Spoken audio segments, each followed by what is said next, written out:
So మీరు ఈ video చూస్తున్నారు అంటే మీకు యూపీటీ పాజిటివ్ వచ్చిందనే అర్థం. So first of all congratulations from my side. So ఈరోజు మనం తెలుసుకోబోయేది ఏంటంటే ప్రెగ్నెన్సీ యూపీటీ టెస్ట్ పాజిటివ్ వచ్చింది.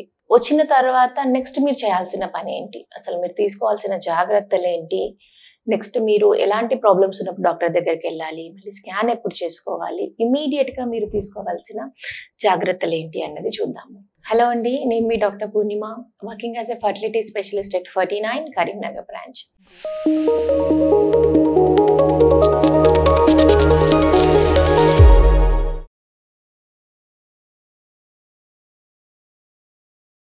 సో ఇప్పుడు యూపీటీ పాజిటివ్ వచ్చిన తర్వాత అందరూ కామన్ గా చేసేది ఏంటంటే bed rest, strict bed rest కి వెళ్ళిపోతారు. ఓకే పాజిటివ్ వచ్చింది, ఇక నుంచి ఏ పని చేయకూడదు, ఊరికే బెడ్ మీద పడుకొని ఉండాలి, బెడ్ దగ్గరే తినాలి, అక్కడే పడుకోవాలి, అక్కడి నుంచే టీవీ చూడాలి, ఏదైనా సరే bed rest, strict bed rest కి అలవాటు పడిపోతారు. కానీ that is not a good thing అండి. మీకు ప్రెగ్నెన్సీ పాజిటివ్ వచ్చినంత మాత్రాన స్ట్రిక్ట్ బెడ్ రెస్ట్ అని చెప్పి ఎవరు కూడా సజెస్ట్ చేయము. ఎందుకంటే మీరు లేవాలి, నడవాలి, యాక్టివ్గా ఉండాలి. బాడీ ఎంత యాక్టివ్గా ఉంటే అప్పుడు బాడీలో ఉన్న హార్మోన్స్ కూడా అంత కరెక్ట్గా రిలీజ్ అవుతాయి. అవి అంత కరెక్ట్గా రిలీజ్ అయినప్పుడే మీకు ఇచ్చిన టాబ్లెట్స్ కూడా పనిచేస్తాయి, ఇంజెక్షన్స్ కూడా పనిచేస్తాయి. So strict bed rest is not at all indicated. Of course కొంతమంది పేషెంట్స్ ఎవరికైనా బ్లీడింగ్ అవుతుంది, అలా ఏదైనా ఉంటే అది మేమే చెప్తాము, మీరు ఇంత రెస్ట్ తీసుకోండి, ఇట్లా బరువులు ఎత్తకండి అది. అదర్వైజ్ స్ట్రిక్ట్ బెడ్ రెస్ట్ అన్నది ఎవరికి కూడా సజెస్ట్ చేయము. స్ట్రిక్ట్ బెడ్ రెస్ట్ అసలు మంచిది కూడా కాదు, దానివల్ల నెగిటివే తప్ప పాజిటివ్ లేదు. ఊరికి అలా బెడ్ మీద పడుకొని ఉండడం వల్ల నడుము నొప్పి స్టార్ట్ అయిపోతుంది, కాళ్ళ నొప్పులు స్టార్ట్ అయిపోతుంటాయి. ఊరికే బెడ్ మీద పడుకొని ఫోన్స్ చూస్తూ ఉండడం వల్ల హెడేక్ స్టార్ట్ అయిపోతుంది. You will get all types of different thoughts, అన్ని నెగటివ్ థాట్స్ అన్ని కూడా బ్రెయిన్ లోకి వచ్చేస్తూ ఉంటాయి.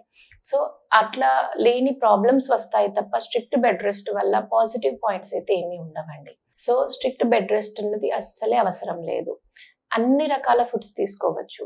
కొంతమంది చెప్పడం ఫస్ట్ ట్రైమిస్టర్ లో బనానాస్ తినము, పపాయాస్ తినము, నాన్ వెజ్ తినము, అది ఇదని చెప్తూ ఉంటారు.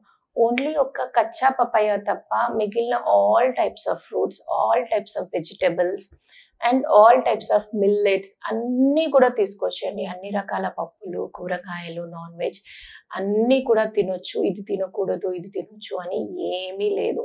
మీకు ఈజీగా డైజెషన్ అయ్యేలాగా చూసుకొని కరెక్ట్గా మంచిగా ఇంట్లో వండుకున్న ఫుడ్ తినండి. అవుట్ సైడ్ ఫుడ్ ఒకటి అవాయిడ్ చేయండి.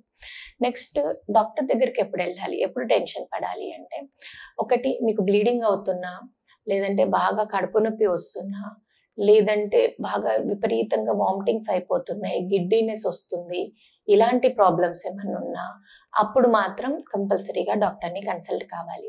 ఎందుకు అంటే పెయిన్ అబ్డమిన్ వస్తుంది అంటే, కడుపులో నొప్పి వస్తుంది అంటే అది ఒకటి మనకి ట్యూబ్లో ప్రెగ్నెన్సీ వల్ల వచ్చి ఉండొచ్చు, లేదు అంటే మనకి అబార్షన్ అవుతున్నప్పుడు కూడా మనకి కడుపులో నొప్పి చాలా వచ్చే అవకాశం ఉంటుంది. నెక్స్ట్ బ్లీడింగ్ అవుతుంది అంటే కూడా అది మనకి అది ఇంప్లాంటేషన్ బ్లీడింగ్ అయ్యి ఉండొచ్చు, లేదంటే మనకి అబార్షన్ అయ్యేటప్పుడు వచ్చే బ్లీడింగ్ అయ్యి ఉండొచ్చు.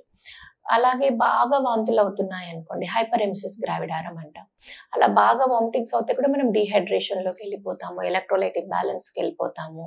అందరు ఏమనుకుంటారు, ఓకే ప్రెగ్నెన్సీలో వాంతులే కదా అందరికీ అవుతాయి, నాకు కూడా అవుతున్నాయి, ఏముంది అందులో అని చెప్పి అనుకుంటారు. కానీ అట్లా కాదండి.